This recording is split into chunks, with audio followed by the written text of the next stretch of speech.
Paul DiBartolomeo from T&J Rescue Enterprises.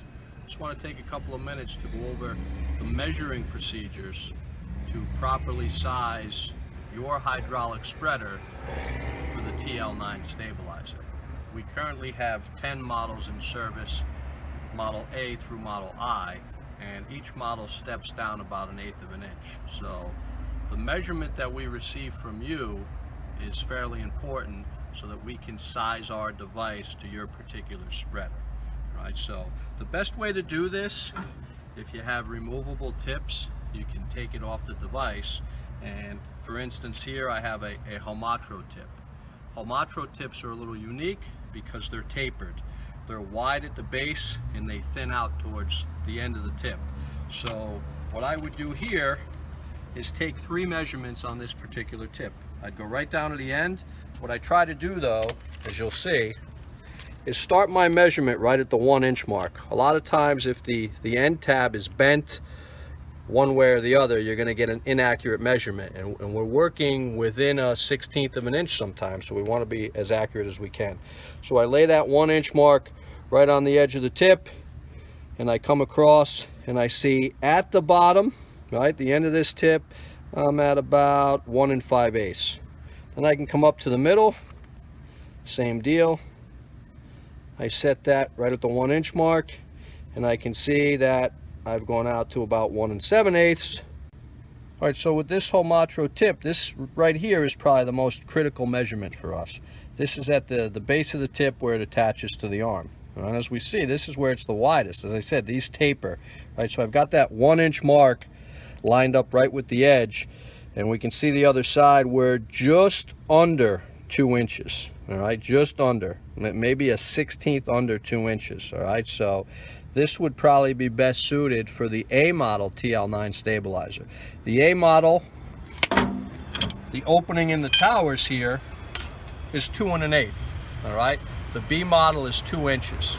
We don't want to have it too snug in here, right? We might try to sneak that Homatro into a B model.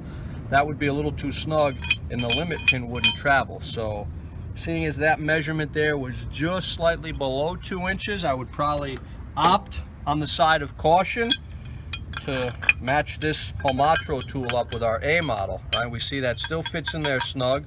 We only have about a 1/16 on either side, and most importantly, as the tool goes through its raise, that traveling limit pin is going to be able to move freely.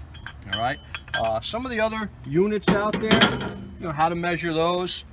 We have a Hurst hydraulic spreader, right? That has a shark tooth tip on it.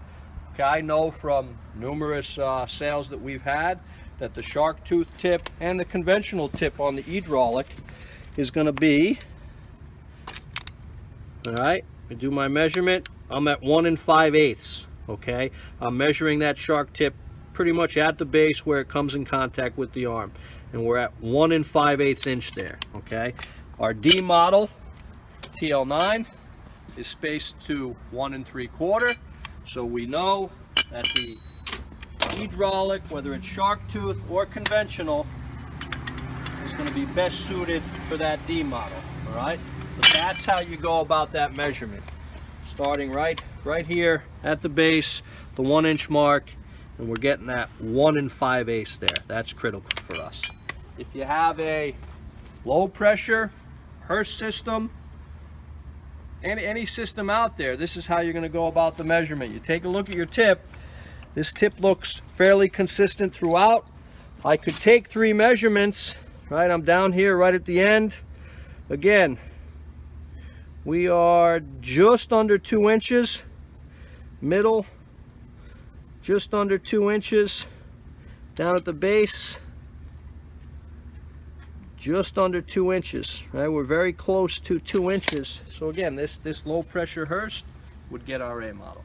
All right, so hopefully this video is of assistance to you when you're sending us that information.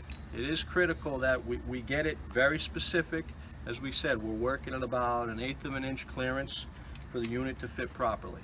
All right, thank you very much.